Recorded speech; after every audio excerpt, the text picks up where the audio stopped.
रियासी में आतंकवादियों के हमले में मारे गए हिंदू भाई बहनों को सनातन वैदिक रामराज परिषद के लोगों ने दी भावभीनी श्रद्धांजलि। सनातन वैदिक रामराज परिषद के सदस्यों ने हिंदू धर्म और हिंदू राष्ट्र की रक्षा के लिए कानपुर के सरसैया घाट स्थित राम जानकी मंदिर के बाहर भूख हड़ताल कर एनडीए सरकार से आतंकियों पर सख्त से सख्त कार्रवाई करने की मांग की है। कानपुर के ऐतिहासिक सरसैया घाट स्थित राम जानकी मंदिर के बाहर सनातन वैदिक रामराज परिषद के पदाधिकारियों ने भूख हड़ताल कर अनशन पर बैठ गए हैं। भूख हड़ताल पर बैठे संस्था के अध्यक्ष अजय कुमार मिश्रा का कहना है कि हिंदुओं की रक्षा के लिए कोई भी पार्टी चाहे सत्ता में हो या विपक्ष में हो कोई भी काम नहीं कर रही है। ऐसे में उन्होंने एनडीए सरकार से मांग की है कि रियासी में जिस तरह से आतंकियों ने हमला कर हिंदू भाई बहनों को मौत के घाट उतार दिया, उस पर कठोर से कठोर कार्रवाई की जाए, जिससे दोबारा इस तरह की घटना ना हो। साथ ही विपक्ष के लोगों से भी मांग की है कि हिंदू राष्ट्र और धर्म की रक्षा करे, न कि केवल उनके वोटों की राजनीति करने से काम चलाएं। वहीं संस्था के लोग जनता के बीच में जाकर उनको जागरूक करने का काम भी करेंगे। हम लोग यहाँ पर रामराज परिषद के सदस्यगण, उसका अध्यक्ष मैं अजय कुमार मिश्र, यहाँ पर निर्जल उपवास करके हिंदू जागरण के लिए हम लोग बैठे हुए हैं। रियासी में जो निर्दोष हिंदुओं की हत्या हुई है, उस हिंदू के हत्याओं के प्रतिकार के लिए हम भारत सरकार से यह मांग करते हैं कि इसमें कड़ी से कड़ी कार्रवाई की जाए। ऐसा सबक सिखाया जाए आतंकवादियों की कि दोबारा इस तरह की घटना की पुनरावृत्ति ना हो सके, क्योंकि वो सब निर्दोष तीर्थयात्री थे। उनकी हत्या किया जाना, जिसकी जितनी भी निंदा की जाए कम है। सरकार तो इसमें अपनी कार्रवाई भी कर रही है, आतंकवादियों को ढूंढ भी रही है। क्या सरकार के कार्य से आप संतुष्ट नहीं है? सरकार के कार्य से हम बिल्कुल संतुष्ट नहीं हैं।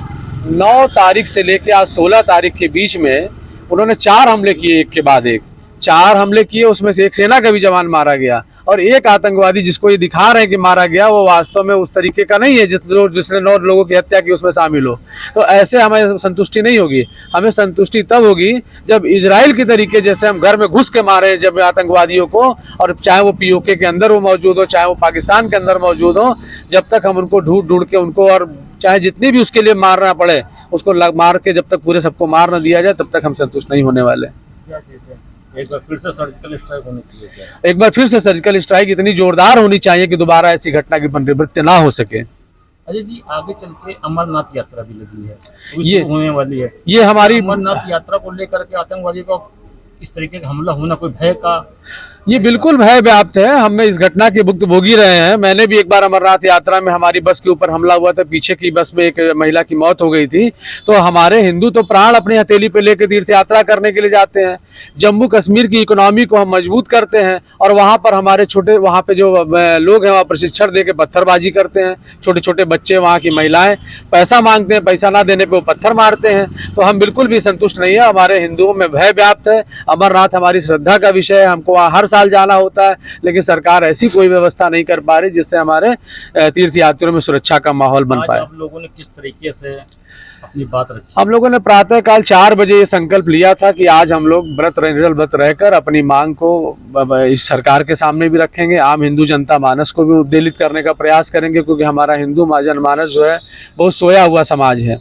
उसको जब तक कोई ऐसा कार्य नहीं किया जाए तब तक वो जागता नहीं है। और जब तक घटनाएं इतनी बढ़ती जा रही है, लेकिन हिंदू जनमानस अभी भी जो है उसको देखने को तैयार नहीं है। तो हमारा ये जो निर्जल जल का उपवास का जो प्रयास है, इसी के लिए है कि हिंदू जनमानस जागृत हो, सरकार हमारी जागृत हो कि हमारे हिंदुओं की रक्षा का प्रयास करे, आतंकवादी बलहीन हो, और जो विपक्ष है जो अपना मुंह सिले बैठा हुआ, उसको भी मैं संदेश आपके माध्यम से देना चाहता हूं कि अगर एक भी ये मुसलमानों के पक्ष में या अन्य दलों के पक्ष में ये घटना घटी होती है तो आज पूरा कन्याकुमारी से लेके कश्मीर तक का भारत इन्होंने हिला के रख दिया होता। आज 9 निर्दोष हिंदुओं की हत्या हुई तो उस पर कोई भी बोलने को तैयार नहीं है, चाहे वो कांग्रेस के लोग हों, चाहे वो सपा के लोग हों। बसपा की बहन जी ने जरूर एक इस पर स्टेटमेंट दिया, मैं उनकी सराहना करता हूँ, लेकिन मैं बाकी जितने दल हैं उनकी मैं भर्त्सना करता हूँ, उनकी मैं निंदा करता हूँ। Hey there! Subscribe to my channel and also press this bell icon so you can get latest video notifications. And this is absolutely free.